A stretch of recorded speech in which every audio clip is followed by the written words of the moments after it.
हम लोग अब करेंगे चैप्टर 14 या यूनिट 14 का शुरू probability grade 10 mathematics Cantor publishers Federal Board का हम सिलेबस कर रहे हैं रिवीजन में। अब हम लोग करेंगे एक्सरसाइज 14.1 और अब ये हमारा लास्ट चैप्टर है। तो एक्सरसाइज 14.1 प्रोबेबिलिटी के ऊपर है, बहुत इजी। नंबर 1 क्वेश्चन है, each of the letters in the word Jammu Kashmir are on separate cards face down on the table. If you pick one card at random what is the probability that this letter will be J and K. तो ये कह रहे हैं कि आपके पास जम्मू कश्मीर में जितने भी लेटर्स हैं उनको हमने अलग-अलग कार्ड्स पर रख दिया है टेबल के ऊपर और हम उनमें से एक कार्ड उठाने लगे हैं। प्रोबेबिलिटी यहाँ चांस क्या चांस है कि हम जो कार्ड उठाएँ उसके ऊपर जे भी हो और के भी हो।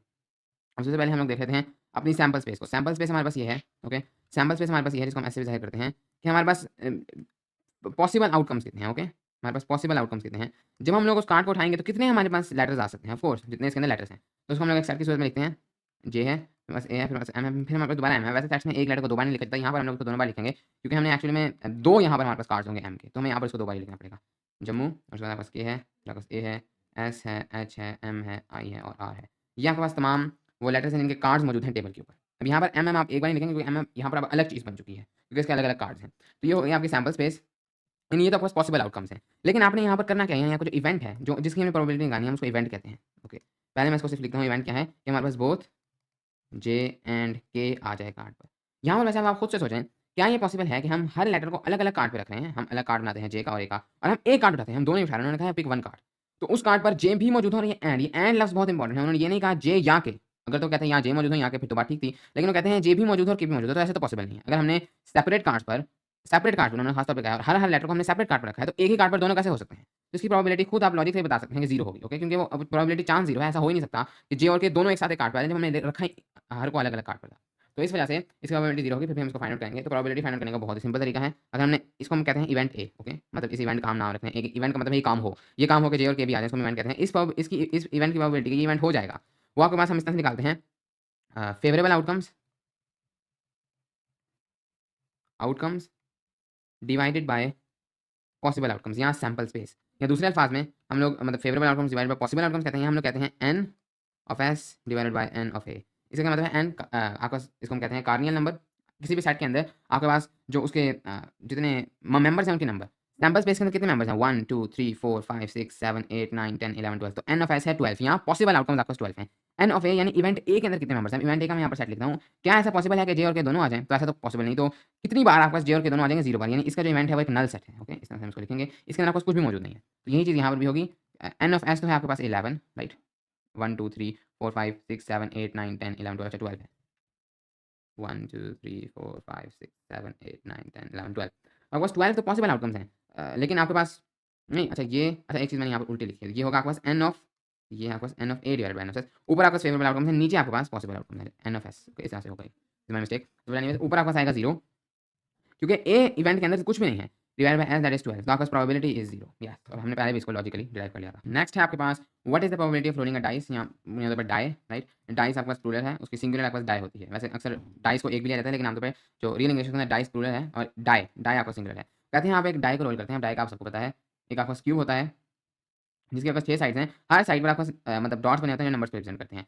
तो टोटल एक आम डाई के ऊपर 6 फेसेस होते हैं और 1 से लेकर 6 तक आपके पास उसके ऊपर नंबर्स होते हैं। सबसे पहले वो कहते हैं क्या प्रोबेबिलिटी है कि आप एक ऐसे नंबर रोल कर लें, यानी नंबर वो आ जाए जो कि 6 से बड़ा है। तो देख लेते हैं।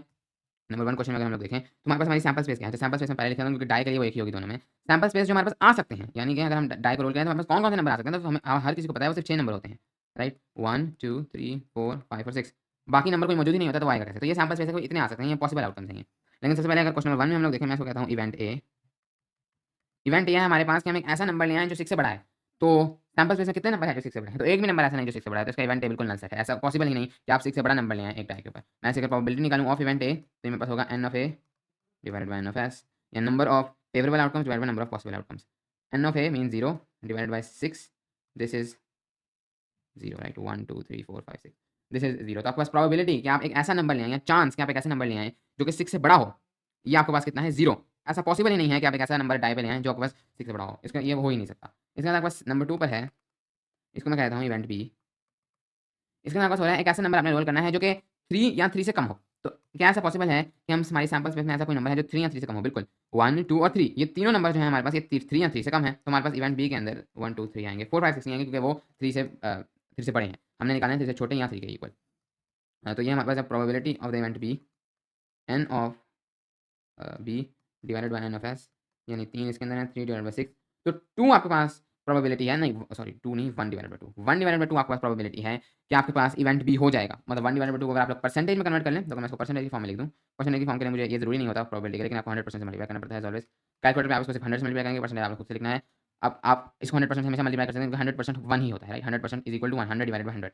मल्टीप्लाई हम 100% करते हैं, तो इसका आंसर हमारे पास आता है 50%। यानी कि हमारे पास हाफ का मतलब 50% है। इसका प्रोबेबिलिटी इवेंट बी की खाली हाफ भी है और 50% भी है, दोनों आप कह सकते हैं। तो हमारे पास 50% चांस है कि हम एक ऐसा नंबर रोल करें, या 50% प्रोबेबिलिटी है कि हम एक ऐसा नंबर रोल करें जो 3 या 3 से कम हो। बहुत ईज़ी क्वेश्चन था। Two unbiased coins are tossed, what is the probability of obtaining all tails, one head, one tail and all heads? ठीक है, ये क्या कह रहे हैं कि आपने कॉइन को टॉस किया है, ओके? आपके पास एक कॉइन है, जितना अच्छा मैं ड्रॉ कर सकूँ, और आपने इस कॉइन को टॉस किया है। एक जगह पर आपका हेड होता है, दूसरी जगह पर आपका टेल्स होता है आम कॉइन्स में, और यहाँ पर उन्होंने खास तौर पे यूज़ किया है अनबायस्ड, या दूसरे अल्फाज में फेयर। यानी कि बायस्ड एक होता है मतलब आम ज़माने में तो बायस्ड एक वो है जो किसी की साइड लेता है, लेकिन अनबायस्ड कॉइन का ये मतलब है कि वो कॉइन बिल्कुल इस तरह से बनाया गया है कि आपके पास रैंडम चांस है हेड का और टेल का, इक्वली चांस है आपके पास हेड का और टेल्स का। ऐसी बात नहीं है कि उस कॉइन पे ज़्यादा चांस है कि टेल्स आएँ या ज़्यादा चांस है कि हेड आएँ। ऐसा कैसे होगा? अक्सर कॉइन्स के अंदर हेड वाली जगह को थोड़ा मोटा बना दिया जाएगा, या हेड वाली जगह को थोड़ा पतला बना दिया जाएगा, तो इससे वो चेंज कर देंगे कि कौन सी साइड है। लेकिन ये एक अनबायस्ड कॉइन है, दोनों साइड इक्वल हैं, एक तरह से बनाई गई हैं और बिल्कुल रैंडम चांस है, कुछ भी आ सकता है। तो आपके पास प्रोबेबिलिटी क्या है कि सबसे पहले आपके पास प्रोबेबिलिटी क्या है कि अच्छा, उन्होंने 2 अनबायस्ड कॉइन को टॉस किया। पहले एक को टॉस किया, फिर दोबारा दूसरे को टॉस किया है। दोनों को उन्होंने मतलब एक पहले एक को किया है, फिर दूसरे को किया है। तो सबसे पहले वो पूछते हैं कि ऑल टेल्स की प्रोबेबिलिटी क्या है? यानी इसका चांस क्या है कि पहले पे टेल्स तो आए ही आए, दूसरे पर भी टेल्स आ जाए। तो ऑफ कोर्स हमें खुद भी देख के समझ आ रही है कि इसकी प्रोबेबिलिटी थोड़ी कम होगी। यानी पहले पे टेल्स आ जाए, तो चलिए उसका 50% चांस है, हमें खुद देख के समझ आता है कि या हेड्स आएगा या टेल्स आएगा। 50-50% चांस है, लेकिन पहले पे भी आए और दूसरे पे भी टेल्स आए, तो इसका चांस थोड़ा-सा कम हो जाता है। तो हम लोग फाइंड आउट करते हैं। सबसे पहले तो हम लोग अपनी सैंपल स्पेस ले लेते हैं। तो सैंपल स्पेस तो हमारे पास एक ही होगी, क्योंकि हमने 2 कॉइन्स को टॉस किया है, तो उसके अंदर आपके पास एक ही सैंपल स्पेस होगी कि जितने आपके पास पॉसिबल आउटकम्स हैं, राइट? वो तो आपके पास एक ही है, उसके अंदर से हमें प्रोबेबिलिटीज़ निकालनी है। सैंपल स्पेस अगर हम लोग देखें, हमारे पास कितनी सैंपल स्पेस है, तो सैंपल स्पेस निकालने का एक्चुअली में एक तरीका है। हम लोग उसको ट्री डायग्राम के थ्रू काफ़ी ईज़िली निकाल सकते हैं, ओके? मतलब आपको ना भी करना चाहें तो ठीक है। आप उसको ट्री डायग्राम के थ्रू करेंगे तो ये आपके लिए काफ़ी ईज़ी होगा। अब यहाँ पर अगर मैं अपनी ट्री डायग्राम बनाऊँ, तो वो ये कहना चाहते हैं आपके पास, सबसे पहले आप पहले कॉइन को टॉस करते हैं, ओके? आपने पहले कॉइन को टॉस किया, आपके पास हेड आएगा या फिर आपको टेल्स आएगा। ये बात तो हो गई क्लियर, ये तो काफ़ी ईज़ी है। लेकिन अब मसला ये है कि आप इसके बाद दूसरे कॉइन को टॉस करते हैं, तो अब क्या पॉसिबिलिटीज़ हैं? पहले तो आपके पास सैंपल स्पेस थी, लेकिन अब एक तो पहले मान लेते हैं आपके पास हेड आ गया, तो हेड के बाद 2 मज़ीद पॉसिबिलिटीज़ हैं कि दूसरे कॉइन पे या तो हेड आए या फिर दूसरे कॉइन पे टेल्स आए, ओके? और उसके बाद टेल्स में भी आगे 2 पॉसिबिलिटीज़ हैं कि या तो पहले वाले पे हेड आए या फिर दूसरे वाले पे टेल्स आए। ये पहले वाले कॉइन के लिए था और ये वाला आपके पास दूसरे वाले कॉइन के लिए। अब यहाँ से हम लोग अपने पॉसिबल आउटकम्स निकाल सकते हैं, यानी कि जो चीज़ें हमारे पास आएँगी सैंपल स्पेस के अंदर। सबसे पहले यहाँ तो हमारे पास आएगा कि पहले पे भी हेड है और दूसरे पे भी हेड है, राइट? एक तो पॉसिबल आउटकम हो गई। एक और ये है कि पहले पे हेड है और दूसरे पे टेल है। पहले कॉइन पे हेड है, दूसरे पे टेल है। या फिर हमारे पास ये पॉसिबल है कि पहले कॉइन पे टेल है और दूसरे पे हेड है, या फिर दोनों पर टेल्स है। तो हमारे पास टोटल जो आउटकम्स हैं वो 4 हैं। हमने जिस तरीके से निकाला है, हम लोग कहते हैं ट्री डायग्राम मेथड, क्योंकि इसके अंदर हमने एक सॉर्ट ऑफ ट्री बनाया है। तो इसके अंदर हमारे पास जो सैंपल स्पेस है एच, पहले पे भी हेड, दूसरे पे भी हेड, HT, TH, पहले पे टेल, दूसरे पे हेड, और फिर TT। ओके, तो ये हो गई हमारी सैंपल स्पेस। अब इसके बाद हम लोगों के पास सैंपल स्पेस तो आ गई है, यानी कि N ऑफ S जो है दैट इज़ 4। टोटल 4 आउटकम्स हैं पॉसिबल। नंबर 1 ए पर वो कहते हैं ऑल टेल्स, ओके? आपके पास तमाम के तमाम टेल्स आ जाएँ, दोनों टेल्स आ जाएँ, तो आपके पास जो इसको मैं कहता हूँ इवेंट ए, इसका आपका सेट क्या है? तो इन सैंपल्स में से कौन सा ऐसा आपके पास इवेंट है जिसके अंदर दोनों आपके पास टेल्स हैं? एक ही है, राइट? बाकियों में दोनों पे हेड्स हैं, एक पे टेल्स है, एक पे हेड, एक पे टेल्स है, एक पे हेड। एक ही है जिसके अंदर आपके पास दोनों टेल्स हैं, दिस वन। तो आपके पास N ऑफ A हो जाएगा 1, यानी आपके पास जो प्रोबेबिलिटी है इवेंट ए की, यानी इस चीज़ का चांस, चांस नहीं मतलब है कि जिसका जितना कम चांस होगा होने का, उसका चांस उतना कम है, राइट? चांस का मतलब यही होता है। तो N of A divided by N of S, 1 divided by 4। The probability of getting event A, या probability that event A will occur, यानी कि आपके पास दोनों पर टेल्स आ रहे हैं, इसकी प्रोबेबिलिटी आपके पास है 1/4, यानी अगर आप इसको परसेंटेज में कन्वर्ट कर दें, तो ये आपके पास है 25%। हमारे पास हेड्स आएँ या टेल्स आएँ, ये तो हम सबको पता है कि उसकी प्रोबेबिलिटी 50% है। हेड्स की एक कॉइन पर 50 है और टेल्स की 50 है, लेकिन दोनों पर टेल्स आ जाए तो ये 50 का हाफ हो जाता है, यानी 25%। इसके बाद नेक्स्ट वाला है आपके पास, अच्छा, सेकंड वाला और थर्ड वाला। ये सेकंड वाले में आपके पास सिर्फ एक हेड आए, ओके? यानी कि इसमें एक हेड नहीं है, इसमें एक हेड है और इसमें एक हेड है, इसमें दोनों टेल्स हैं। यहाँ पे सिर्फ एक टेल आए, इन दोनों को मैं आप पर छोड़ता हूँ। मुझे उम्मीद है कि अब आप इसको ईज़िली इन दोनों क्वेश्चन को सॉल्व कर पाएँगे। मैं जस्ट फॉर कन्वेंशन आखिरी वाला क्वेश्चन जो है वो सॉल्व कर देता हूँ। उसके बाद मुझे उम्मीद है अब आप ईज़िली सॉल्व कर पाएँगे। तो फाइनल है ऑल हेड्स, ओके? तो फाइनल वन या फोर्थ वन है ऑल हेड्स। आपका तमाम के तमाम हेड्स आ जाए, तो इसको मैं कहता हूँ for example event A, B, C और D, ओके? यानी BC इवेंट्स आपने खुद फाइंड आउट करने हैं। इवेंट D को मैं कहता हूँ, इसमें अगर दोनों हेड्स हों, यानी कि आपको सिर्फ एक ही है HH, तो again N of D is also 1, यानी प्रोबेबिलिटी कि आपके पास दोनों हेड्स हों, ये भी आपके पास सेम ही है, 1 डिवाइडेड बाय 4, यानी कि 25%, ओके? 1 डिवाइडेड 4 को आप 25% लिख सकते हैं, हम इन्हें दोनों कर सकते हैं। 100% का मतलब 1 ही होता है, तो किसी को 1 से मल्टीप्लाई करना है ऐसे ही है, जैसे आप उसको वैसे ही लिख देते हैं। नेक्स्ट क्वेश्चन है हमारे पास, there are 5 green colours, 3 red colours and 4 blue colours in a box. What is the probability that all colours are green, all colours are blue. अच्छा, अब इस सवाल के अंदर थोड़ी सी इन्फॉर्मेशन मिसिंग है। वो बस आपको ये कह रहे हैं, आई थिंक बॉल्स की बात कर रहे हैं कि आपके पास एक डब्बा है, उसके अंदर आपके पास 5 ग्रीन बॉल्स हैं, 3 रेड कलर्ड बॉल्स हैं और 4 ब्लू कलर की बॉक्सेस हैं, बॉल्स हैं उस बॉक्स के अंदर। लेकिन उन्होंने ये नहीं बताया कि मतलब उन्होंने कहा प्रोबेबिलिटी निकालें all colours are green, all colours are blue, लेकिन उन्होंने कोई इवेंट नहीं बताया कि हम उनको उठाते हैं या क्या करते हैं। तो मोस्ट ऑफ द टाइम इस क्वेश्चन के अंदर वो आपको ये कहना चाहेंगे कि फॉर एग्जांपल हम एक सर्टेन अमाउंट ऑफ बॉल्स उठाते हैं। आई थिंक इस क्वेश्चन के अंदर वो कहना चाहते थे वी पिक 3 बॉल्स, ओके। तो अभी के लिए मैं ये समझ कर इन्होंने 3 बॉल्स कही थी, मैं इस सवाल को सॉल्व करता हूँ। अच्छा, अब इस किस्म के क्वेश्चंस को करने से पहले हमें ये समझना ज़रूरी है कि इनके अंदर ये जो हम काम करने लगे हैं, यानी 3 बॉल्स पिक करने लगे हैं, ये विद रिप्लेसमेंट है या विदाउट रिप्लेसमेंट है। इस सवाल के अंदर जो जनरली देख के लग रहा है, this is without replacement, okay. Replacement का क्या मतलब है? हम बात ये कर रहे हैं कि हमने पहले अपने डब्बे से एक बॉल निकाली और फिर दूसरी बॉल हम लोग ऐसा नहीं है कि अपनी बॉल को वापस रख देंगे। यानी पहले हमने डब्बे से एक बॉल निकाली, फिर उस बॉल को वापस नहीं रखना, वापस रखेंगे तो बॉल रिप्लेस हो जाएगी। हमने पहली बॉल निकाल लेनी है, अब उस डब्बे से वो बॉल निकल चुकी है, फिर दूसरी बॉल निकालनी है, फिर तीसरी बॉल निकालनी है। तो ये वाला क्वेश्चन मतलब इसके अंदर उन्होंने वैसे बताया नहीं है, लेकिन क्लियरली ये विदाउट रिप्लेसमेंट है। नॉर्मली क्वेश्चन जो है वो विदाउट रिप्लेसमेंट होते हैं कि आपने निकाली, फिर आपने दूसरी निकाली, फिर आपने तीसरी निकाली है। ओके, तो इसका इसका तरीका कंप्लीटली डिफरेंट होगा, मतलब अभी हम देखेंगे कैसे। अच्छा, अब इसके अंदर पहला है आपके पास तमाम कलर्स ग्रीन है। अब इसका एक तरीका ये है कि आप बैठें, आप तमाम सैंपल स्पेसेस निकालें, ट्री डायग्राम से आप वो कर सकते हैं। फिर आप लोग इसके फेवरेबल आउटकम्स निकालें और फिर इसको सॉल्व करना। लेकिन वो बहुत ज़्यादा लेंथी, बहुत ज़्यादा डिफिकल्ट प्रोसेस है। इतनी बड़ी ट्री डायग्राम बन जाएगी क्योंकि पहले 5 हैं, फिर 3 हैं, फिर 4, फिर अगले में रिपीट होगा, फिर अगले में। उसके लिए एक हमारे पास एक शॉर्टकट तरीका है। हम लोग क्या करेंगे कि हम लोग एक्चुअली में फॉर एग्जाम्पल हम लोग पहले सवाल पे जाएँ कि ऑल कलर्स आर ग्रीन। हम लोग सिर्फ जब हम एक बॉल उठाएँगे उसकी प्रोबेबिलिटी लेंगे, फिर हम लोग दूसरी बॉल उठाएँगे उसकी प्रोबेबिलिटी लेंगे, तीसरी बॉल उठाएँगे उसकी प्रोबेबिलिटी लेंगे, सबको मल्टीप्लाई करेंगे। मुझे पता है आपको बहुत मुश्किल लग रहा है मैं क्या कह रहा हूँ, लेकिन हम जब इसको करेंगे हम देखेंगे कि इतना मुश्किल नहीं है। सबसे पहले जब हम लोग पहली बॉल उठाते हैं, ओके, तो मैं इसको इस इवेंट को कहता हूँ जी, ओके। तो पी ऑफ जी, मैं अभी सैंपल स्पेस वगैरह नहीं लिखा, लेकिन क्लियरली आप जब पहली बॉल को उठाते हैं, अभी हमने और कुछ नहीं उठाया है, तो आपके पास मतलब सैंपल स्पेस यानी इवेंट के अंदर इस एन ऑफ जी क्या है? 5 आपके पास ग्रीन बॉल्स हैं, तो 5 आ गया ऊपर फेवरेबल आउटकम्स, नीचे पॉसिबल आउटकम्स कितने हैं? 5 + 3 + 4, राइट? That is 12। पहली अभी आपने सिर्फ एक बॉल उठाई है, तो ये आपके पास आ गई प्रोबेबिलिटी आपने। अच्छा, अब इसके बाद आप उठाने लगे हैं दूसरी बॉल और आप चाहते हैं कि दूसरी भी ग्रीन हो, ओके? तो आप मैं इसमें भी जी डैश कह देता हूँ या जी2 कह देता हूँ। पहली में तो आपके पास आ गया ग्रीन, अब आप चाहते हैं दूसरी में भी ग्रीन आए, ओके? अब यहाँ पर चीज़ इससे डिफरेंट होगी कि दूसरी में भी ग्रीन आए, तो अब दूसरी में ग्रीन है उसको तो बाद में निकालते हैं, लेकिन अभी हमने सिर्फ निकाला पहली वाली में ग्रीन, पहली वाली अब साइड पे हो गई। अब हम दूसरी निकालेंगे, क्या उसका भी ग्रीन होगा? उसकी प्रोबेबिलिटी क्या है कि दूसरी निकालें उसका ग्रीन हो? पहली तो हो गई साइड पे, तो ये वाला एक हो गया है कम, ओके? यानी आपके पास ये हो जाएगा 4/11। क्यों? क्योंकि अब आपके पास एक बॉल निकल चुकी है, हम इसको विदाउट रिप्लेसमेंट करें, हमने वो बॉल वापस नहीं रखी। तो 5 में से एक बॉल तो निकल गई, हमने माना कि वो पिछली ग्रीन आ गई, ओके? हमने उसको निकाल दिया है। हम लोग अब ये करने लगे हैं ना कि तमाम बॉल्स ग्रीन है, तो पहली वाली तो ग्रीन हो गई। इसी के साथ है जब वो एक निकली है तो यहाँ से भी ये कम हो जाएगा, तो ये 4/11।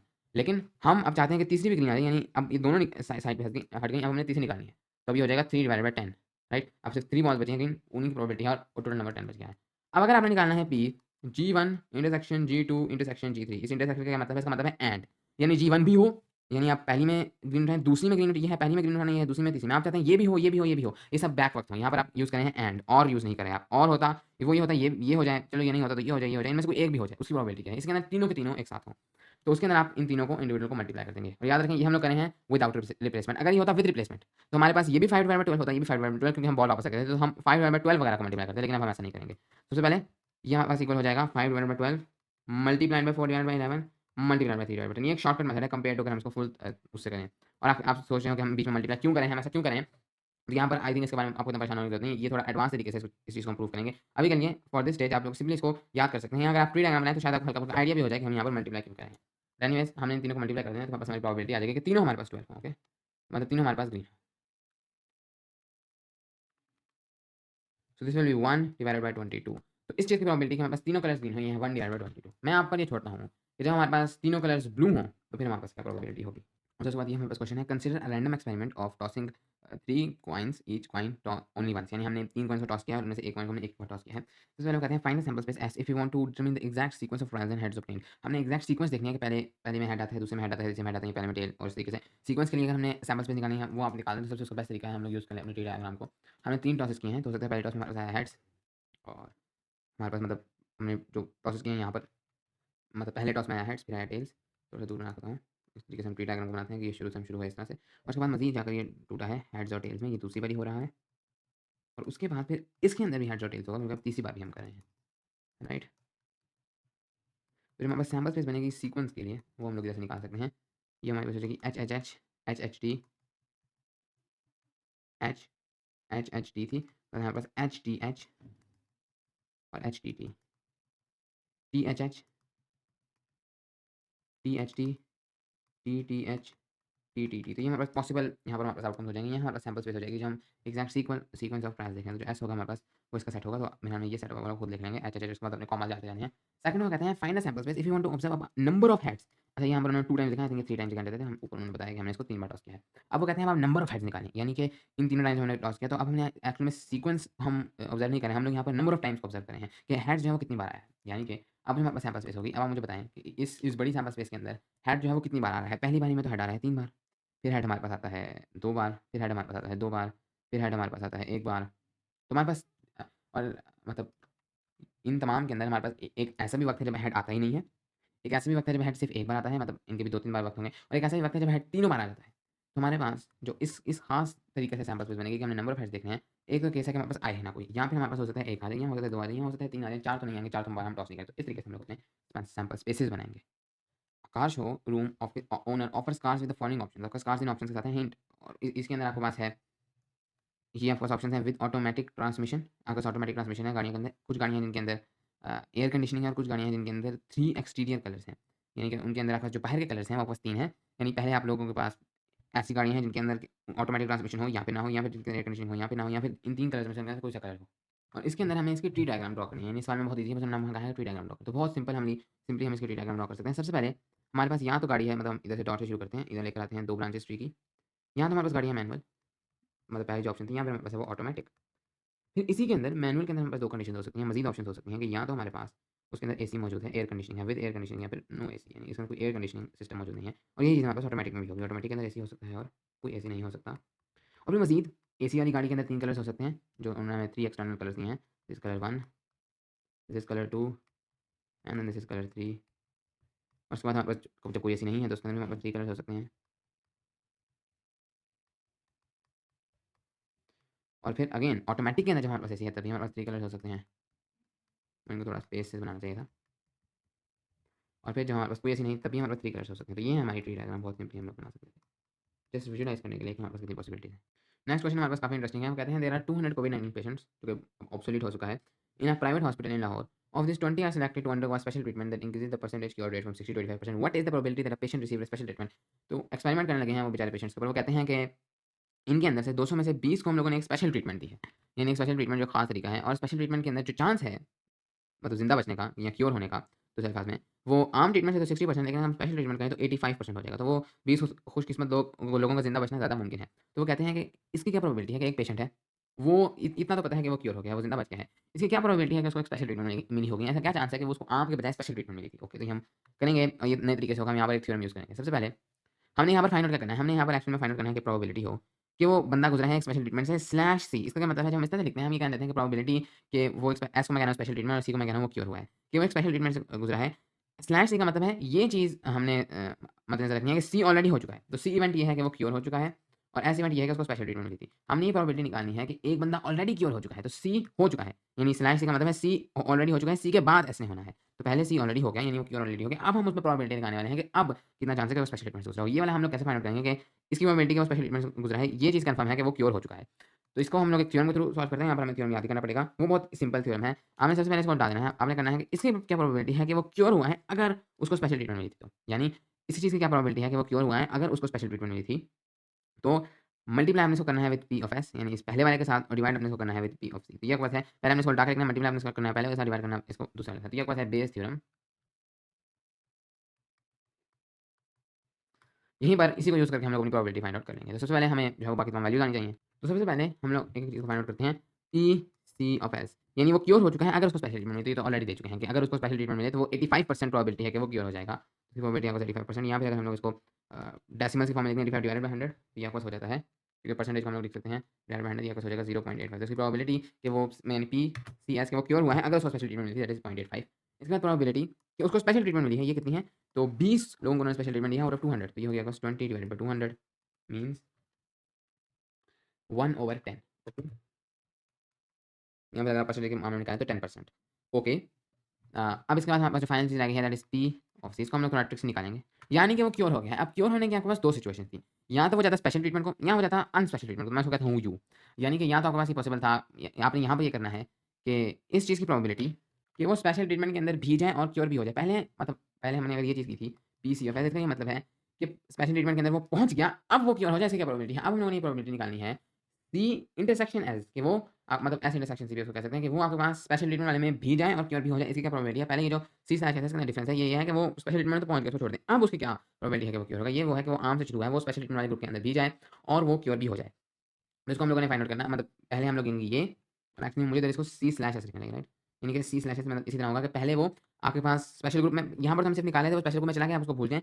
अब उसके क्यों होने की क्या है? अब हमने वो तो इंक्लूड करना ही करना है, साथ में हमने ये भी इंक्लूड करना है कि वो जो स्पेशल ग्रुप में जा रहा था उसकी प्रोबेबिलिटी को भी आप साथ में ऐड करो। यहाँ पर एंड है, आपको बताइए एंड जब साथ हमने मल्टीप्लाई करना था, तो इधर हमारे पास मेनली आ जाएगा P S intersection C F S plus plus हम क्यों करेंगे? प्लस हम लोग करते थे जब हमारे पास होता है और, यानी जब हमारे पास दो चीज़ों के दरमियान या मौजूद है तो हमने प्रोबेबिलिटीज़ को ऐड करना है। यहाँ पर जब हम निकालना है कि भाई क्योर कितने हैं, तो भाई क्योर तो हमने ओवरऑल निकालना है ना, तो इसके अंदर भी क्योर होंगे और दूसरे के अंदर भी क्योर होंगे। हमने ऐड नहीं करना कि दोनों के अंदर क्योर हो, कहीं पर भी क्योर होना चलेगा, हमें सिर्फ क्योर वाले को निकालना है। तो हम यहाँ पर करें और कहीं पर भी हो जाए, तो यहाँ पर ऐड आएगा, यानी हम ऐड करेंगे इसको। प्रोबेबिलिटी किसके अंदर? दूसरे वाले ग्रुप के अंदर, यानी अनस्पेशल ग्रुप के अंदर भी जाकर वो क्योर हो जाए, यानी पहले तो वो चला जाए अनस्पेशल ग्रुप में, जिसको मैं यू कह रहा हूँ, उसी के साथ-साथ वो क्योर भी हो जाए सी स्लैश ई।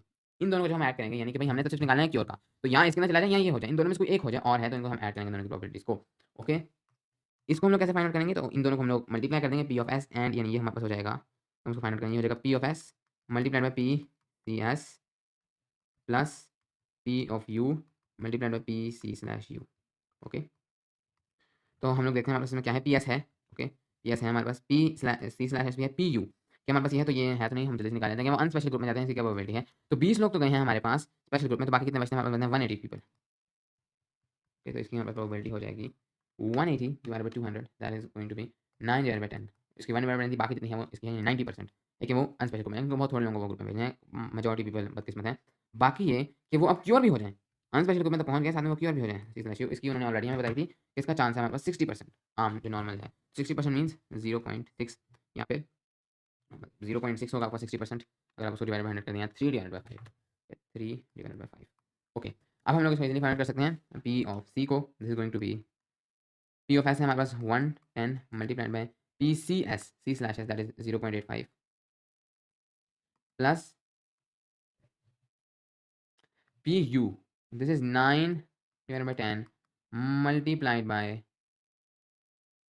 0.6 या पॉइंट या 3 डिवाइडेड बाय 5, तो ये आपके पास हो जाएगा 1 divided by 10 multiplied bye 0.85, 0.085 plus 9 divided by 10 multiplied bye हमारे पास होगा 0.6, 0.54।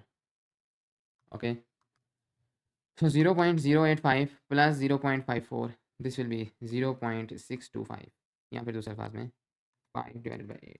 तो हमने फाइनली फाइंड आउट कर लिया पी ऑफ सी, यानी प्रोबेबिलिटी कि वो क्योर हो जाए, जो काफ़ी कम है, सिर्फ आपके पास 62% चांस है कि वो क्योर हो जाएगा अनस्पेशल और स्पेशल ट्रीटमेंट को मिला के। तो हम लोगों ने निकालना है ये चीज़। ओके, फाइंड दिस फॉर्मूला के थ्रू पी एस ऑफ सी,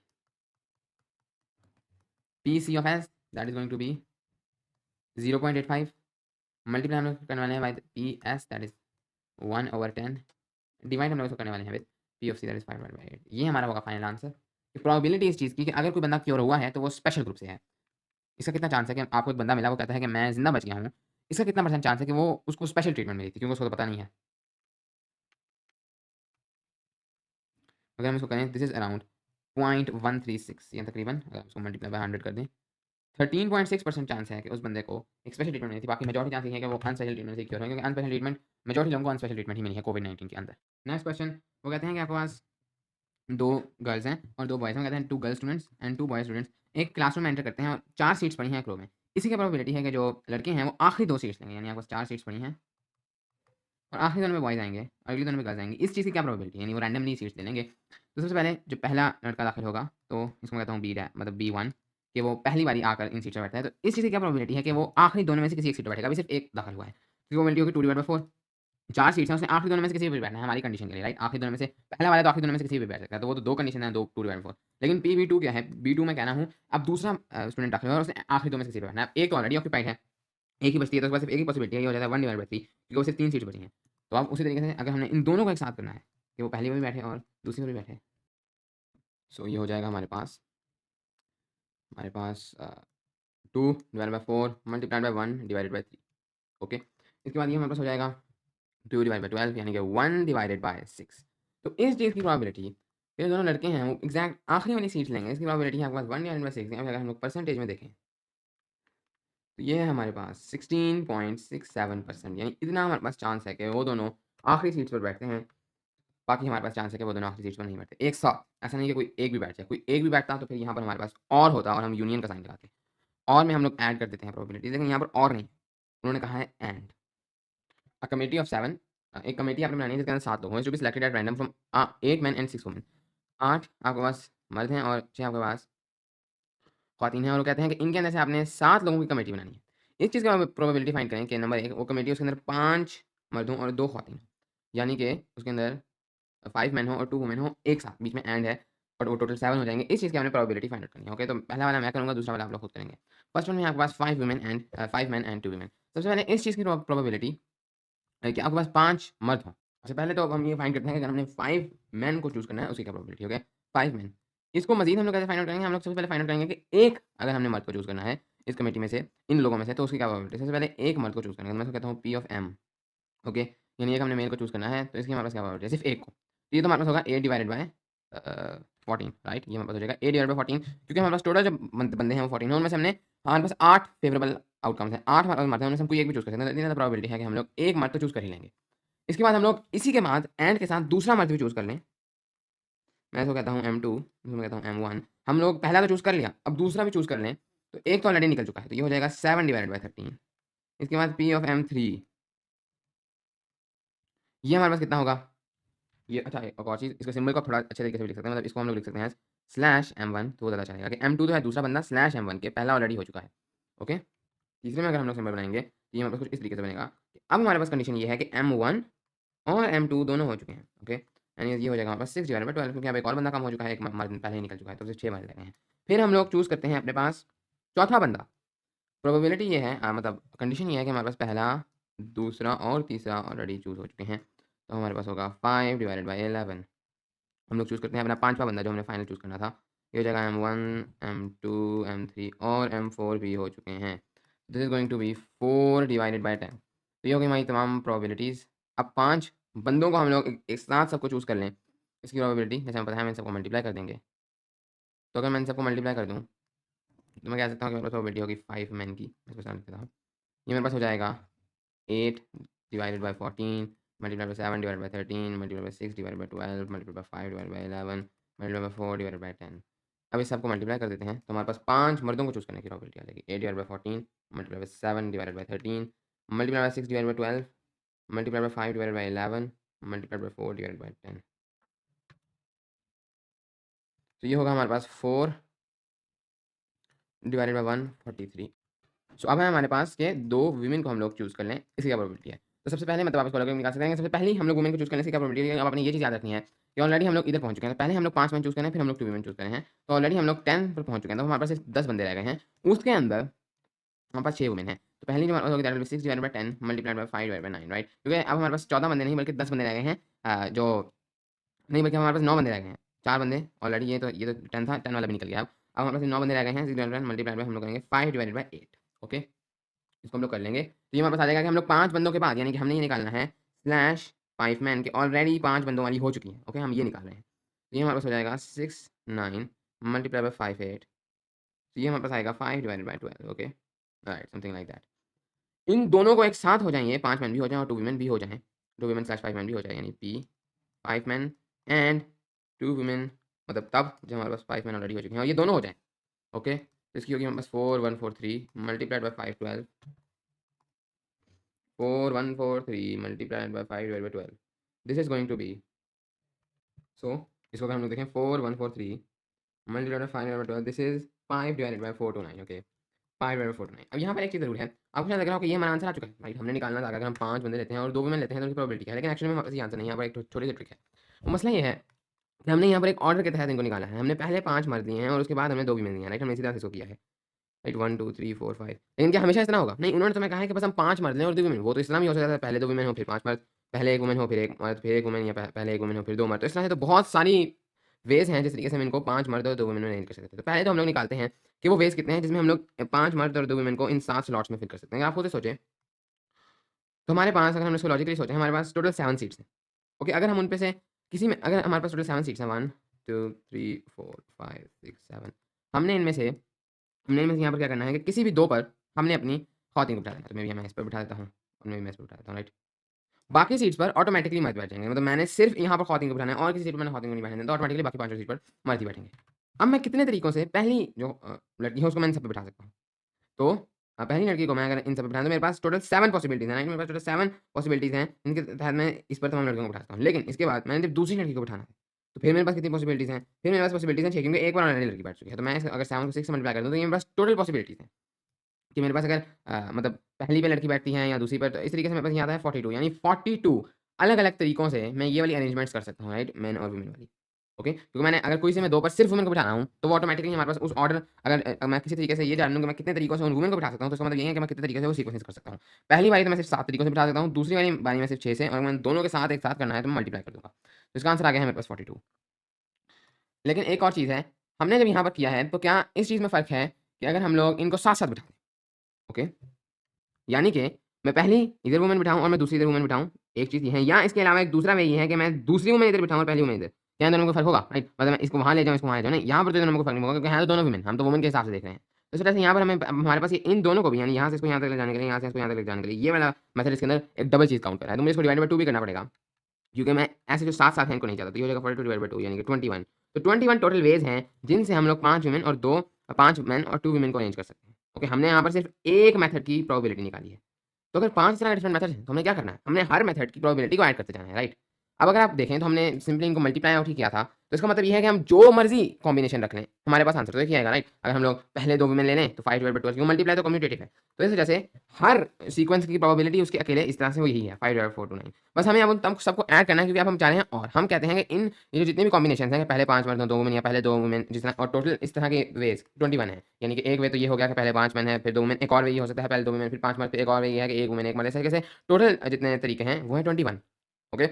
अब हमें इन 21 में से किसी एक को भी चूज़ करना है, तो हम कहते हैं या और में हमें इन सबको ऐड करना होता है। तो हमें 5 डिवाइड बाय 4 टू 9 को 21 दफ़ा ऐड करना है या 21 से मल्टीप्लाई करना है। ओके? तो हमारे पास जो फाइनल प्रोबेबिलिटी होगी, ओके? उसको कोई भी इवेंट नाम दे दें, मे बी एक है, जिसके अंदर हम लोग बस 5 मर्द या 2 वुमेन चूज़ करते हैं, और उसकी सीक्वेंस कुछ भी हो सकती है। That is going to be 21 multiplied by 5 divided by 4 to 9, and that will be 21 multiplied by 5 divided by 4 to 9, 35, 143। Okay. तो ये है हमारे पास फाइनल प्रोबेबिलिटी, जो इस सवाल में पहले पार्ट में कही गई थी। मुझे उम्मीद है दूसरे पार्ट की आप खुद निकाल सकेंगे। वैसे यहाँ पर इसके लिए मैं आपको एक शॉर्टकट तरीका बता दूँ, यानी हमने लॉजिकली निकाला है, इसका एक फॉर्मूला भी है, वो इधर से ही डिराइव्ड है, जिसके थ्रू हम इसको निकाल सकते हैं।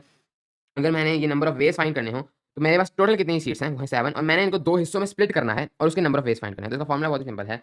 7 है, मैंने इसको स्प्लिट करना है, एक है 5 हिस्सों में, यानी 5 मर्द, और दूसरा है 2 हिस्सों में, 2 ख़वातीन, और मैंने टोटल नंबर ऑफ वेज़ निकालने हैं। इसको मैं कहता हूँ कॉम्बिनेशंस, कि मुझे कितनी कॉम्बिनेशंस पॉसिबल हैं इस चीज़ की। तो मैंने क्या करना है, मैंने इसका ऊपर फैक्टोरियल लेना है, मैंने इसके नीचे फैक्टोरियल लेना है, और मैंने फिर इस तरीके से इनको मल्टीप्लाई कर देना है। फैक्टोरियल के बारे में अगर आपको नहीं पता, इसका मतलब सिर्फ ये है, 7 फैक्टोरियल का मतलब ये कोई मुश्किल चीज़ नहीं है। 7 multiply by 6 multiply by 5 multiply by 4 multiply by 3 multiply by 2 और मल्टीप्लाई बाय 1, आपने नीचे जाते जाना है। इसी तरीके से 5 का मतलब 5 मल्टीप्लाई बाय 4 मल्टीप्लाई, तो अगर मैं इसको सॉल्व कर लूँ, तो मैं इसको लिख सकता हूँ, अच्छा, मैं इसी की एक ट्रिक ये है कि अगर मैं इसको लिख दूँ एज़ 2 फैक्टोरियल मल्टीप्लाइड बाय, नहीं, इस तरह से नहीं, इसको मैं लिखूँगा 7 को अगर मैं खोलूँ, ये हो जाएगा 7 मल्टीप्लाइड बाय 6, और आगे ये वाले हिस्से को मैं लिख सकता हूँ 5 फैक्टोरियल, राइट। इस तरीके से मैं इसको लिखूँगा, डिवाइडेड बाय ये है 5 factorial multiplied by 2 multiplied by 1, 2 का क्या होगा, 2 मल्टीप्लाइड 1, आपने नीचे जाना है और 0 को इंक्लूड नहीं करना। तो ये 5 फैक्टोरियल मैं यहाँ से डायरेक्टली काट सकता हूँ, आप चाहें तो और को भी सॉल्व कर सकते हैं। फैक्टोरियल आप लोग कैलकुलेटर से भी निकाल सकते हैं। मेरे कैलकुलेटर के ऊपर जो x की पावर -1 है, ओके, x की पावर -1 का एक अलग साइन है, उसके ऊपर अगर मैं शिफ्ट लगा करूँ, तो मैं फैक्टोरियल का साइन ला सकता हूँ। बट एनीवेज़ ये मेरे पास हो जाएगा 7 multiplied by 6 divided by 2 multiplied by 1, 42 divided by 2, that will be 21। Okay, तो ये मेरे पास टोटल नंबर ऑफ वेज़ हैं। एनीवेज़ इसका मैंने आंसर निकाल लिया। जो दूसरा वाला पार्ट है, ये आप लोग खुद करेंगे। नेक्स्ट उसके बाद है, in a town of 250 households, एक टाउन है जिसके अंदर 250 घर हैं, 180 लोगों के पास गाड़ी है, 140 लोगों के पास मोटरसाइकिल है, और 100 लोगों के पास दोनों हैं। ओके, 180 लोगों के पास गाड़ी है, 140 लोगों के पास मोटरसाइकिल है, और 100 लोग ऐसे हैं जिनके पास दोनों हैं। What is the probability that a randomly selected household has a car but not a motorcycle? And ये जो 180 का नंबर है कि उनके पास गाड़ी है, इसमें ये 100 इंक्लूडेड है जिनके पास दोनों हैं। तो जिनके पास ओनली गाड़ी है वो 80 लोग हैं, और 140 जिनके पास मोटरसाइकिल है, इसमें वो 100 इंक्लूडेड है, जिनके पास दोनों हैं, तो सिर्फ 40 ऐसे लोग हैं जिनके पास ओनली मोटरसाइकिल। तो कहते हैं ये प्रोबेबिलिटी क्या है कि आप कोई सा एक घर सेलेक्ट करते हैं, उसके पास जो है एक गाड़ी तो है, लेकिन एक मोटरसाइकिल नहीं है। ओके, तो ये तो हम बहुत ईज़िली कैलकुलेट कर सकते हैं। कितने हमारे पास ऐसे हाउसहोल्ड हैं जिनके पास ओनली कार है, ओके, वो है हमारे पास 180 माइनस 100, यानी 180 के पास कार है, 100 के पास दोनों हैं, तो 80 ऐसे लोग हैं जिनके पास सिर्फ कार है। ऐसे कौन से ओके, तो हमने प्रोबेबिलिटी इसी चीज़ की निकाली थी कि हमारे पास ओनली कार है। मैं इसको कहता हूँ ओसी, ये हमारे पास हो जाएगा 80 divided by 250, this is our probability, 8 divided by 25।